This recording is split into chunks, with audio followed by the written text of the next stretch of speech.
മുൻ മോഡലും നടിയുമായ ജിഷ ശർമ്മയുടെ ദുരൂഹമരണത്തിൽ അന്വേഷണം CBI ഏറ്റെടുക്കുമെന്നാണ് കേന്ദ്ര സർക്കാർ ഇപ്പോൾ സുപ്രീം കോടതി അറിയിച്ചിരിക്കുന്ന അച്യുതൻ.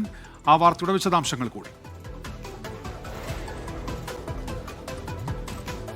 ഏറെ ചർച്ചയായിരിക്കുന്ന ഒരു വിഷയം കൂടിയാണ് ഈ മുൻ മോഡലും നടിയുമായ ജിഷ ശർമ്മയുടെ ദുരൂഹ മരണം. അതിൽ നിലവിൽ ഇപ്പോഴും സംസ്ഥാനത്ത് വലിയ രീതിയിൽ ഈ വിഷയം ചർച്ചയായി നിൽക്കുന്നുണ്ട്.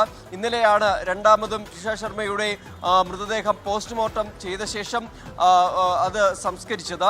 അങ്ങനെ ഒരു വിഷയമായി നിൽക്കുമ്പോൾ കോടതി എടുത്ത കേസാണിന്ന് സുപ്രീം കോടതി പരിഗണിച്ച ഘട്ടത്തിൽ കേന്ദ്രം അറിയിച്ചത് ഈ വിഷയം CBI ഏറ്റെടുക്കും എന്നുള്ള കാര്യം കേന്ദ്ര സർക്കാരിന് വേണ്ടി സോളിസിറ്റർ ജനറൽ തുഷാർ മേത്ത ഇന്ന് സുപ്രീം കോടതിയെ അറിയിക്കുകയായിരുന്നു.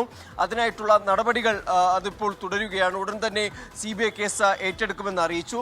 എന്നിരുന്നാലും ചില മാധ്യമ റിപ്പോർട്ടുകൾ, അതായത് ഈ ഇരയുടെ കുടുംബത്തിന്റെയും ഒപ്പം തന്നെ പ്രതികളുടെ കുടുംബത്തിന്റെയും ചില പ്രതികരണങ്ങൾ അത് ചില ചർച്ചകളിലേക്ക് വഴിവെച്ചു എന്ന് കേന്ദ്രം അറിയിച്ചു. ആ ഘട്ടത്തിൽ മാധ്യമങ്ങൾ ഇത്തരം പ്രതികരണങ്ങൾ നൽകുന്നത് അതിലൊരു നിയന്ത്രണം പാലിക്കണമെന്നും സുപ്രീം കോടതി വിഷയത്തിൽ ഇടപെട്ടുകൊണ്ട് പറഞ്ഞു.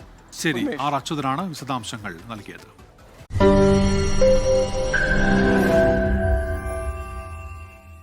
ലോകത്തെവിടെയായാലും ഏത് സമയത്തും 24 വാർത്തകളും ഓഗ്മെന്റഡ് റിയാലിറ്റി പാക്കേജുകളും എക്സ്പ്ലെയിനറുകളും വിശദമായി കാണാൻ ഞങ്ങളുടെ YouTube ചാനൽ നിങ്ങൾക്ക് സബ്സ്ക്രൈബ് ചെയ്യാം.